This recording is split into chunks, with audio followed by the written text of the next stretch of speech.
The 2026 Senior Bowl is off and running, but the biggest news came from Stephen Jones. We'll tell you what that is next.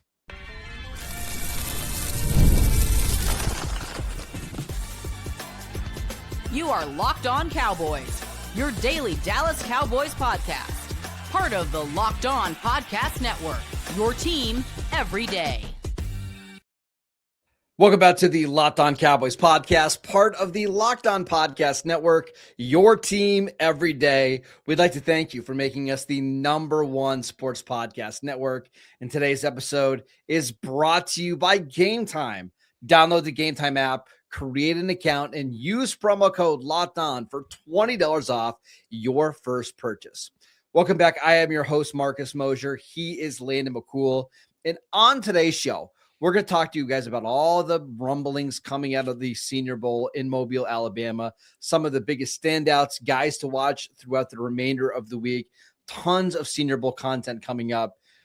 But Landon, one of the things we always like about this week in Mobile is you get to hear from Stephen Jones, you get to hear from Will McClay, and it seems like they always drop a couple nuggets that are worth remembering, and that was the case again this year. What did Stephen Jones had to say, or what did he have to say that stood out to you? Well, I think more than anything, it's just kind of the first time that we get to talk to him after some weeks after the season, right? And kind of get a check-in on 2026 and what's going to happen the rest of the year and going on to next year. So I think that, the first thing they usually are checking in on, we got some quotes about Christian Parker, about the hiring of Christian Parker. Obviously, right now, it seems like the front office is very kind of laser focused on hiring a staff for Christian Parker and the kind of process of that. But one of the things that he kind of mentioned casually, I felt like, was the building blocks that they already had on this defense that they wanted to build around. And it was interesting to me, at least, that the first three names that he mentioned were the three defensive tackles: Quinnen Williams, Kenny Clark, and Osa Odighizuwa. Now, I think the reason that's interesting is because we've kind of had an open question since the end of the season what exactly the outlook would be for Kenny Clark next year. He has a very big number in the cap hit next year. Everybody was kind of aware of that when this trade was made. And we've wondered, was this like a rental situation, or is this going to be a situation where they work this out? So I think it's at least noteworthy that he brought up Kenny Clark's name very early on when mentioning building blocks, because I think it obviously implies that they have at least some kind of plan to kind of keep him around for next year. Yeah, I think we've all been of the belief that they're going to renegotiate this contract. They're going to extend him. I think there was always an outside chance that they could cut him, if they wanted to go out and pursue maybe a defensive end in free agency, kind of reallocate that money, because you're right. They're paying Osa Odighizuwa a bunch of money. Quinnen Williams is going to be up for a deal either this offseason or next offseason. And can you really justify paying three defensive tackles $20+ million, a season? I think we could have a debate about that, but I do like that Stephen Jones believes that these guys are building blocks. And I don't blame him, Landon, because they're impossible to find. Yeah. And you can figure out ways to utilize these guys. I think the Cowboys did a really good job at the end of the season, mixing and matching and making sure that their snap counts were appropriate. I think we should plan on Kenny Clark being on the team in 2026 and maybe even beyond that. Yeah, I mean, spoiler alert, Marcus, I'm a Dallas Cowboys fan. I'm aware that finding defensive tackles is not exactly an easy thing to do. And I think, the question was, like, is this plan going to be to kind of just have three really talented, not just starter, but borderline Pro Bowl, and in Quinnen Williams' case, borderline All-Pro level defensive tackles and just rotate them? I think, the first kind of step in getting our answer was getting Christian Parker in here, who's obviously an accolade a little bit of Vic Fangio and what he does. And Fangio has a lot of five-man surface stuff, one gapping five-man surface stuff, which would really kind of fit exactly what we were looking for, and a lot of what they actually ended up doing a lot last year in order to get these guys onto the field. And I think that's something. The next step of this was kind of getting confirmation again, not just that they named Kenny Clark, but the fact that they named those three like in succession, like to me seems to indicate that, hey, we're building on the strength of us being able to use these three defensive tackles to kind of dominate the line of scrimmage and dictate what's happening up front, and then figuring out the coverage on the back end with smart guys like Christian Parker. Well, and that's the other piece of this is we had Stephen Jones talking about Christian Parker, and I think one of the, not concerns, but we're trying to figure out what Christian Parker's scheme and his defense is going to look like, because he's never called plays before and he hasn't designed a defense by himself.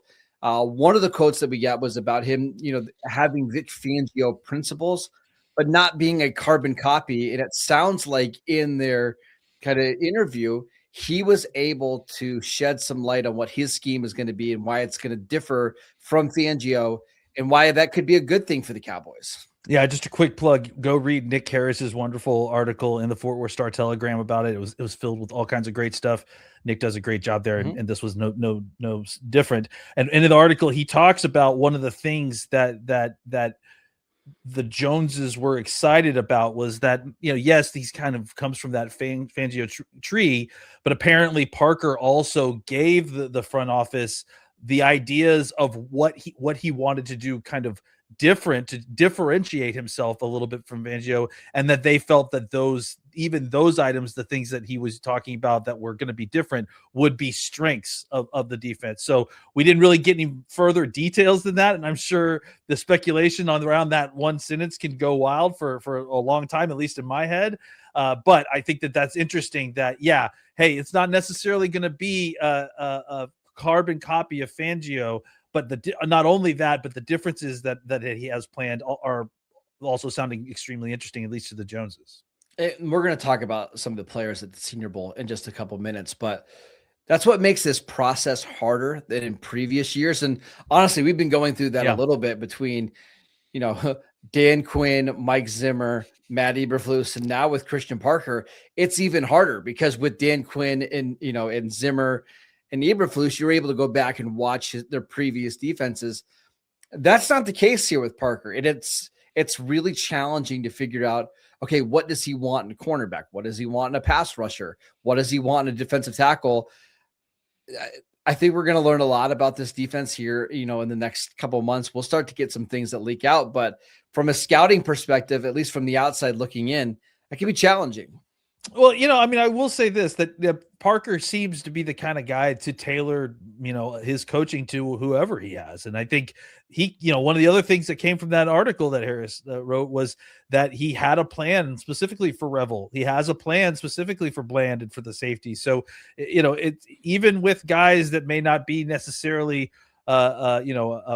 coming from his system, or maybe guys that you would peg as perfect fits for his system.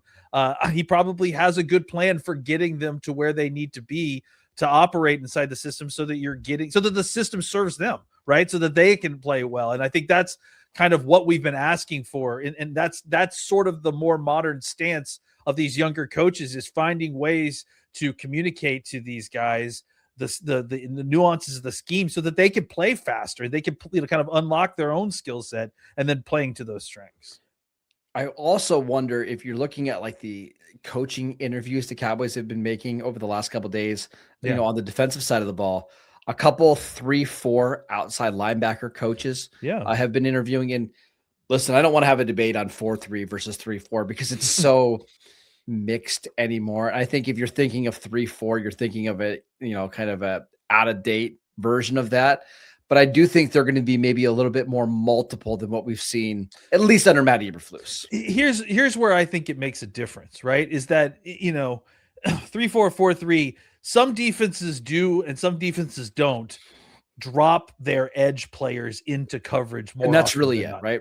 And that's what it is, right? Is that you want a coach that is not just teaching pass rush, because sometimes these guys are dropping into hook zones, that they're part of the coverage, especially if you're playing these 5-man surfaces. These guys aren't always all coming. So having a coach who understands the nuance of how to adjust your stance so that you can look like you're going to move forward at the snap, but you're actually going to push off that front foot and start moving backwards and then drop into a passing lane. So I wouldn't, again, don't get too much hung up on that. I mean, we're still talking about a one gap system, getting up the field, taking a shoulder, taking a gap, having a half man responsibility on the offensive lineman.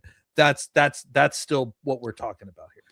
All right, let's talk about some of the biggest winners and standouts from day one of the Senior Bowl and some players that could fit in with the Cowboys. We'll get to that next.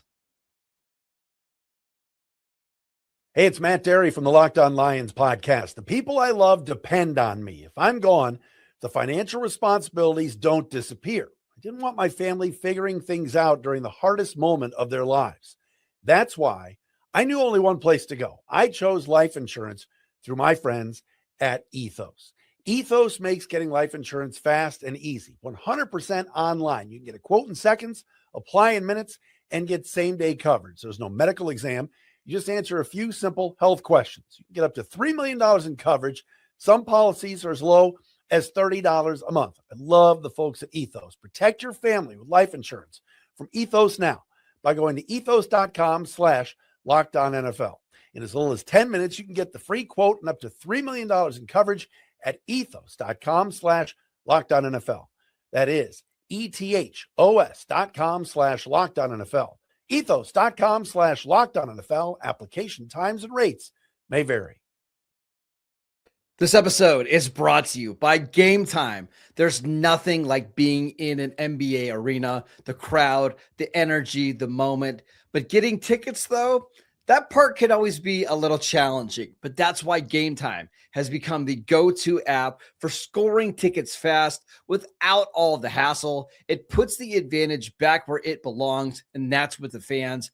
I love how easy Game Time allows you to find tickets. And my favorite part is you're going to be able to go right to the app and find the view from your seats in the app before you buy. It takes all of the guesswork of searching for tickets. So download the Game Time app, create an account, and use promo code LOCKEDON for $20 off your first purchase. That's promo code LOCKEDON for $20 off. Download the Game Time app today. And remember, it's gametime.co, not .com, gametime.co.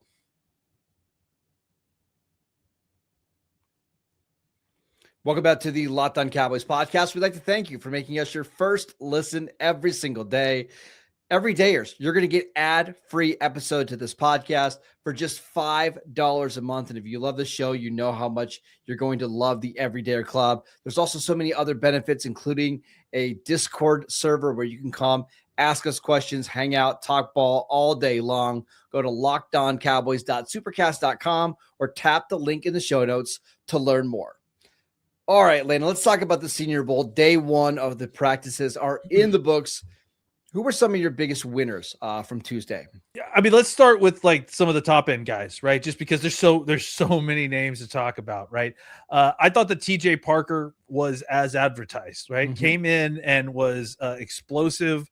There obviously was playing with incredible leverage. Everyone saw the clips of him lifting an offensive tackle off the ground with his leverage, and I think, you know, that's what I expected him to do. I want to continue to watch him do that with against all kinds of different competition. But so far, so good for day one of TJ Parker. So here's the thing with Parker. I think he's one of the highest rated players in Mobile. I think the only issue, he had a really good day, just to be clear. I thought he was really good. There was the play that we were talking about where he took an offensive tackle and lifted him off the ground. It's awesome. I think the only thing I'm having a problem with Parker is that it's the same move over and over and over again. And this is what you watch on his tape. He's going to use his power. He's going to use his long arm, and he's going to try to drive right through the body of an offensive tackle. And if that doesn't work, then he's kind of stuck. Now, what I'm hoping that we see the rest of the week is some different moves, some variety in his pass rush plan. Because if he can do that, I'm all the way back in on him being a top 20 pick. Yeah, and I think that is exactly it, right? That's what I want to see the rest of the week. Usually when it comes out the first day, these guys are giving you their fastball, right? Mm-hmm. Every single time, because that we're best on best. I'm going to do what I know how to do against you and see how that works, right? And then as time goes on, you get a chance to study the guy that you're playing a little bit more, even the tape that you practicing against him the day before. you get an opportunity to kind of build on that. And so the question is, will TJ Parker build on that? I think the same thing could be said for a guy like Derek Moore. I thought Derek Moore was violent on another level than almost anybody else in this practice. He almost killed the dude, who actually later got him in another rep. But I thought overall Derek Moore was incredibly physical. But and even in run game and team stuff, he had a great run stop where he basically drove the tight end back into the running back and tackled him with the tight end. It was awesome. But same sort of thing, right? Where you saw him kind of bull rush almost every single time, and it's a good move.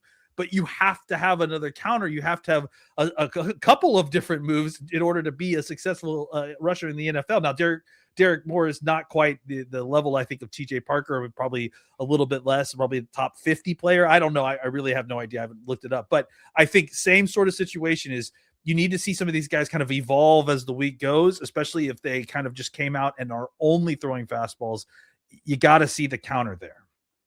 So Derek Moore, he's a edge rusher from Michigan.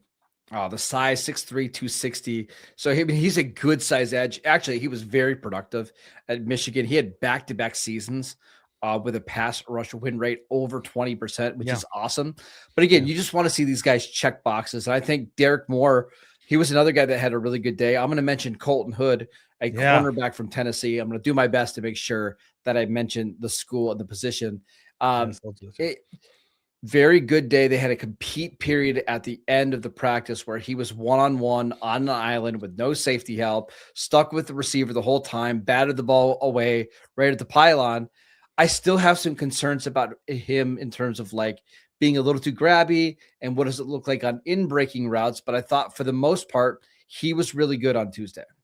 Yeah, look, he's an aggressive press man coverage guy. It comes with the meal, as they say, right? He's going to be a little bit grabby at the top of the routes. You got to find a way to coach it out of him. But I love the patient feed at the line of scrimmage, right? He at no point was he in panic mode. He's able to stay in phase with the wide receiver extremely well, and that's what you saw on his tape at Tennessee as well.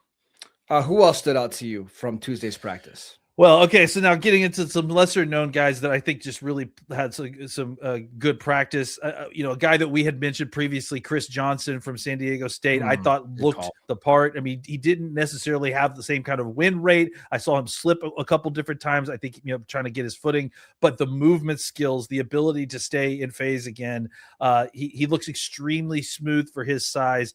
But his technique looked really good. I thought that he looked really strong. Another guy that really kind of kept on stepping up to me. There's two guys, and I know we're not looking for interior offensive linemen necessarily here, but Samuel Hecht, I think was his name, is a center from Kansas State. I think he won every single rep I saw him take. And then Jalen Farmer, who was a guard from Kentucky, was another guy that I thought, looked strong in a class in which you weren't really sure what you were going to get in this offensive line. And at certain points you were looking at the list of pass rushers and defensive tackles that were coming in, and you were kind of praying for certain guys to be okay. I thought that there was some interesting stuff in the offensive line, at least early on. I got an offensive line take. It's wildly irresponsible, but I'm going to give it anyways based on one day of practice. There's a guy by the name of Gennings Dunker, and I promise that is a real name. Gennings Dunker from Iowa, who came in at 6'5", 320 pounds.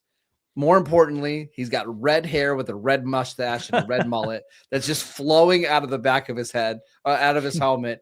He's got the Iowa helmet that's all beat up and dented, and it just scratched all up.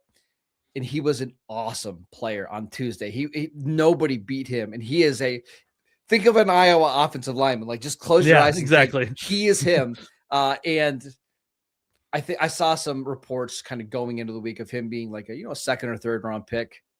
That's too low. My prediction is right now he is a top 20 pick. Oh, wow. I think he's you see somebody who is physical, who is mean, who had no problem handling the speed of these guys. I think Gennings Dunker, that's a promise, it's a real name, is going top 20. I'm gonna have to look it up because I still don't believe you. But okay, we'll take. I cannot wait for the text in the middle of the night. Like, hey, this guy's pretty good. It's gonna be. All right, it's gonna be great. Before we go to the break, I want to mention two more guys that the Cowboys probably aren't interested, but I think had a good day. Jake Slaughter, he's a center from the University of Florida. I thought he looked really good at certain times. Has some really good technique. Probably a little undersized from what the Cowboys would want, anyways. But I thought he really had a good day. And then actually, I think that was my last guy. Right. I got a bunch of other guys that we should be interested in. Well, we can talk about those after the break. Yeah, and I've got a cornerback that we actually talked about on Monday's show, on Tuesday's show, that I'm really excited about for the rest of the week. We'll tell you who that is next.